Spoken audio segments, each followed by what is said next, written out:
Hoy en nuestro paseo por la provincia nos hemos venido hasta el municipio de Burgondo para conocer cómo es su día a día, su patrimonio cultural y natural, y también para volver al pasado y conocer cómo era la vida hace años. En el Valle del Alberche, con la Sierra de Gredos de fondo y con el río como protagonista, encontramos el municipio de Burgondo y a su gente. Su plaza llena de vida y risas nos recibe, pero nuestra primera parada en el día de hoy nos lleva hasta las afueras del municipio, a Las Umbrías, y esta en concreto en la que nos encontramos se llama Bajo Ondillo. Las Umbrías, muy probablemente, porque no hay nada documentado que yo sepa, que yo conozca, probablemente nació con la propia población de lo que fue este valle, que probablemente fuese después de la conquista de Ávila, es decir, estamos hablando de finales del siglo XI, principios del siglo XII. Es lógico pensar que la gente se fuera a vivir cerca de donde tenía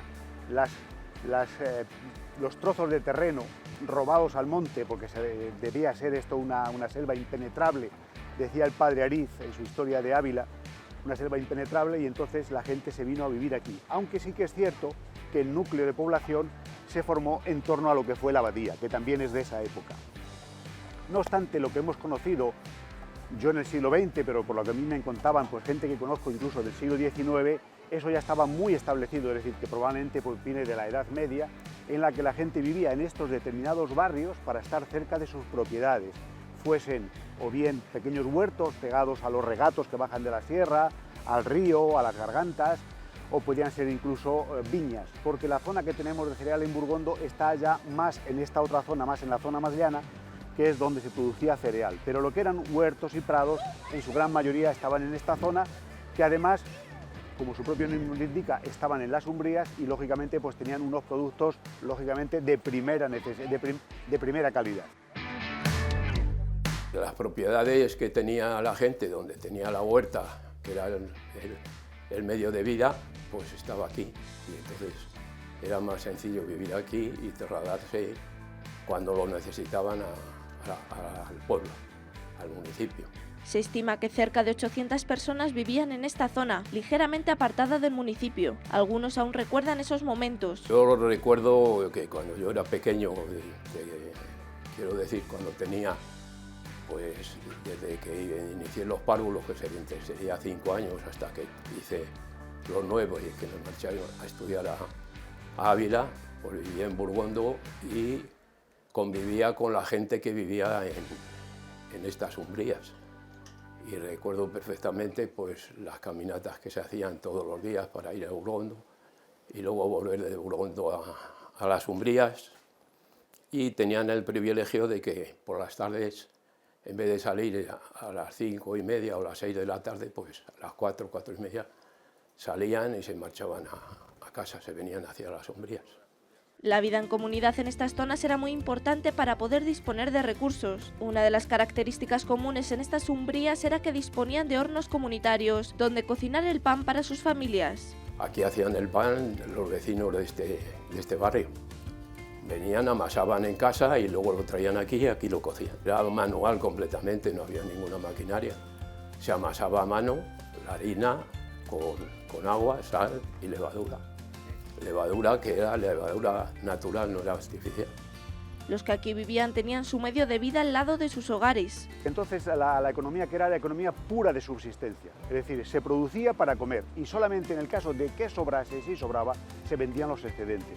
Con lo cual, pues todo el mundo y todos en casa desde pequeños, y hablo en primera persona, pues valíamos para algo, aunque fuera para sujetar el burro, aunque fuera solamente para ir y llevar la comida, para cualquier cosa. Valíamos para cualquier cosa, nos aprovechaban para cualquier cosa, para cualquier tarea. Y todos colaborábamos, lógicamente, en la economía familiar.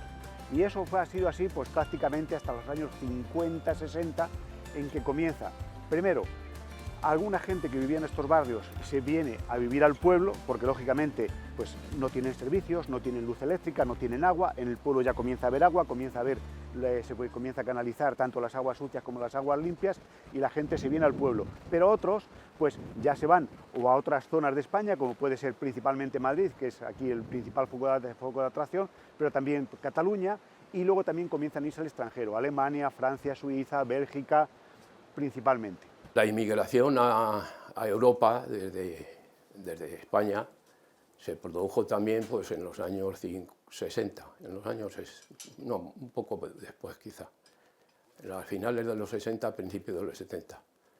Y entonces la gente, la vida de aquí era muy sacrificada, empezó a marcharse primero a zonas de España. Por ejemplo, a Cataluña se marchó mucha gente de aquí.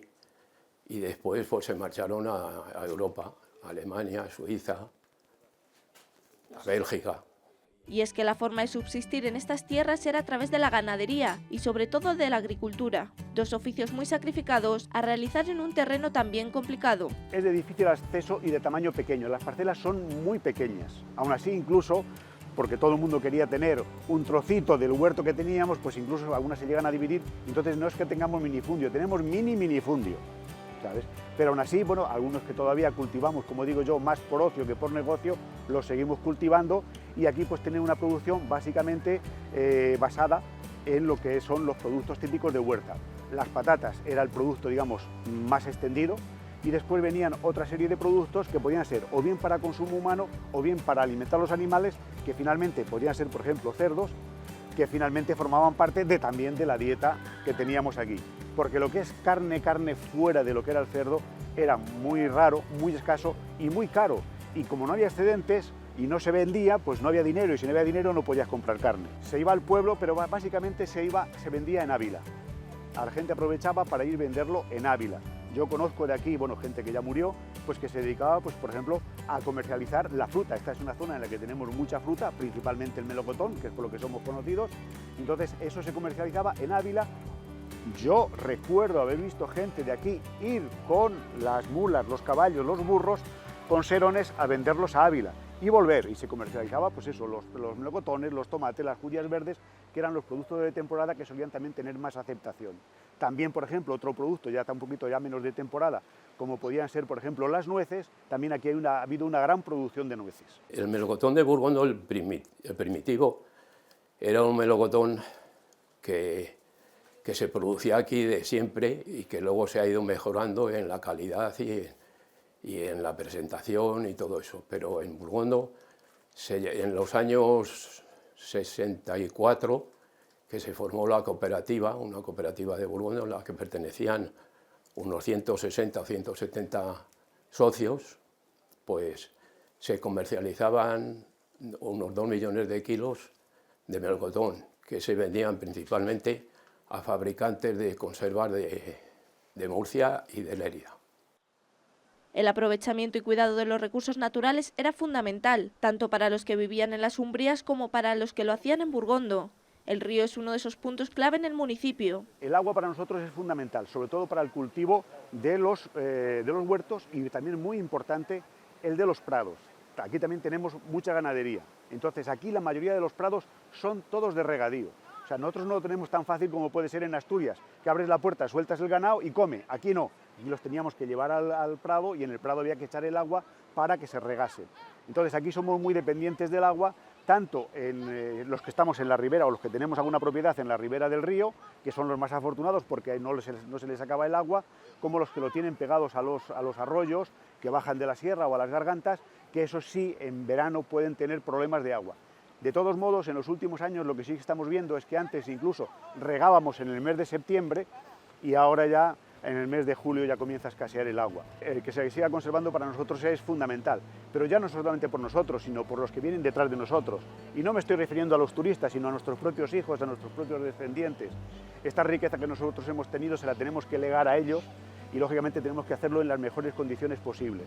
Tanto aquí en Puente Arco, en Puente Nueva, en Badorrey, Tabasavares, porque aquí tenemos montones de sitios en los cuales es posible disfrutar del río y lógicamente en estos tiempos de tantísimo calor, pues estar aquí, pasar aquí un rato es algo, es un lujo, vamos. Para la gente de Burgondo es muy importante legar a las generaciones futuras un patrimonio natural y también cultural. Ha habido toros de manera más o menos continuada desde finales del siglo XIX.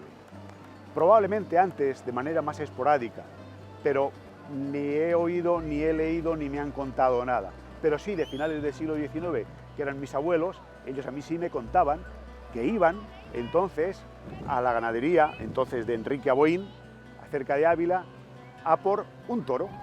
porque era lo que se podían permitir. ¿Y cómo lo traían? Porque claro, es que lo decimos ahora y ahora es muy fácil pensarlo, pero entonces debía ser complicadísimo. Entonces, ¿qué es lo que hacían? Juntaban varias yuntas de las que tiran del carro o del arado y se iban, montados en caballos o en burros, a la finca de allí, elegían el toro, si es que no lo habían elegido ya, y lo traían a unos prados que hay en la zona norte del pueblo, que se llama la zona de la Yedra, unos prados que llamaban los prados de la señora Antonia, que yo ni la he conocido, pero he oído hablar de ello, ¿no? Bueno, los traían hasta ahí y parece ser que era un espectáculo, porque todo el mundo iba alrededor de esos prados a ver desde lejos el toro, que luego posteriormente se traía, acompañado siempre por esas vacas, hasta el pueblo y se lidiaría, lógicamente, el día de la, que aquí decíamos, de la Función, que es el día del Cristo de la Luz, en el mes de septiembre. La tradición se convirtió ya en norma. Se convirtió ya en norma, yo creo que ya por los años 30, ya por ejemplo, por lo que me contaba mi padre nació en el 15 y él era muy aficionado a los toros, y ya en el 30, pues él aquí ha visto a Domingo Ortega, Marcial Lalanda, que mucha gente de ahora pues no los conocerá, yo sí, porque me gusta mucho el tema de los toros y he leído bastante, y entonces había toros al menos 2 o 3 días en la función. Yo recuerdo, siendo pequeño, que lo normal es que hubiese el domingo una corrida de 3 novillos, donde actuaban 2 novilleros, uno mataba 2 y el otro mataba nada más que 1, no sé por qué. Luego solía haber una corrida de rejones y luego un festival taurino. Y luego ya a partir de los años 70 también se introdujo una capea o una becerrada donde los aficionados locales pues pudieran lucir sus habilidades. Y ha continuado hasta hoy. De Burgondo, además, la tradición taurina tiene otra impronta, y es la huella que ha dejado incluso en lo que es el propio pueblo, porque los toros se celebran en lo que es la Plaza Mayor, donde está el ayuntamiento. Si vamos ahora mismo y vemos la Plaza Mayor, es un recinto cuadrado. Bueno, yo lo he visto donde era, si no cuadrado, casi cuadrado, porque ahora ya más o menos lo hacen medianamente redondo, porque lógicamente lo que son las esquinas las achatan un poquito y crean un recinto redondo. Y entonces era una fiesta prácticamente desde que acababa San Roque, que aquí también se celebra en el mes de agosto, hasta que llegaba la fiesta. ¿Por qué?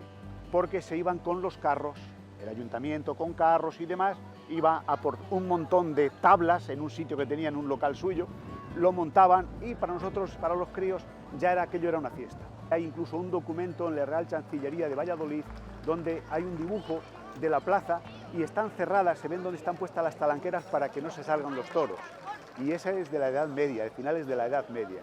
O sea que no debía ser, digamos, inusual que se utilizase la plaza del pueblo, en principio probablemente cerrada con carros y con los medios que tuviesen, ¿sabes?, para soltar un toro, 2 toros, una vaquilla brava, una vaca brava que le sale a un ganadero, algo por el estilo. Con lo cual, pues podemos decir que sí que es cierto que la tradición forma parte de lo que hemos entendido como el estilo de vida de la gente de antes. Hoy ya, lógicamente, está ya todo más profesionalizado, pero lógicamente se sigue manteniendo y los tendidos se siguen llenando. La fiesta en sí y la afición a los toros a nosotros pues nos llega desde muy pequeñitos, porque es lo que hemos vivido, y lo han vivido nuestros padres, y por ejemplo la costumbre era que cuando llegaban los toros iba toda la familia, iba el padre, la madre y todos, aunque fuéramos pequeñajos. Yo recuerdo haber visto muchas corridas subido en los hombros de mi padre, porque yo era un renacuajo, ¿no? Entonces todo eso, es decir, la implicación de que se haga en el centro del pueblo, la implicación, por ejemplo, de que se haga el encierro de por la mañana para que la gente vea los toros, no se les toca.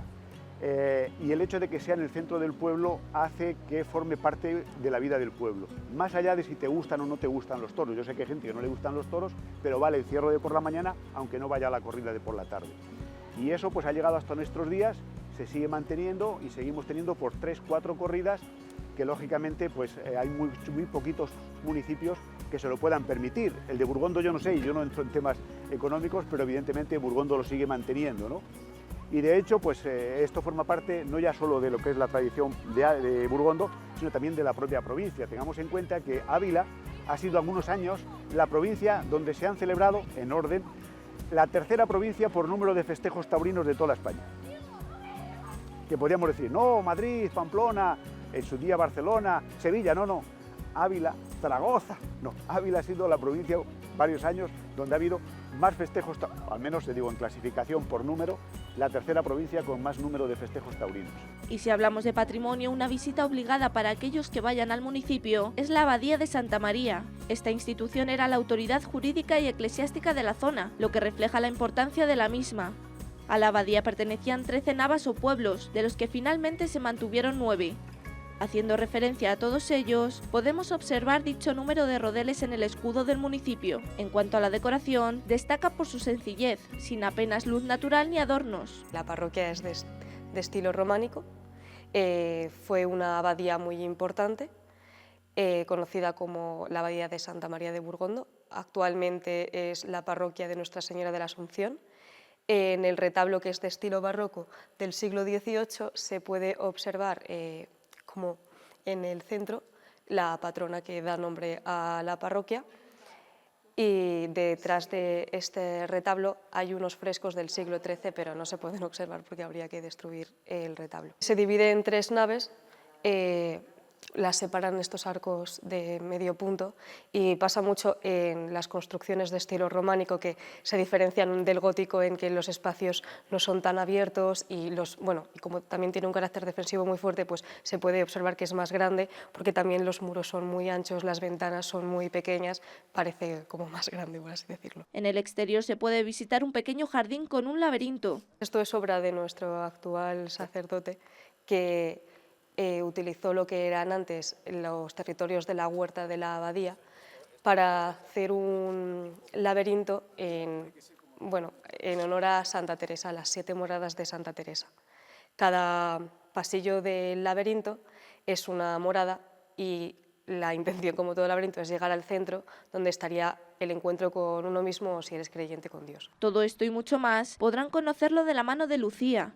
Ella es la guía turística de la iglesia y la encargada de mostrar, en horario de mañana y tarde, las peculiaridades de esta parroquia tan especial. Las visitas empezarían en recepción, donde se mostraría un vídeo y se explicaría algunos de los aspectos generales de la iglesia.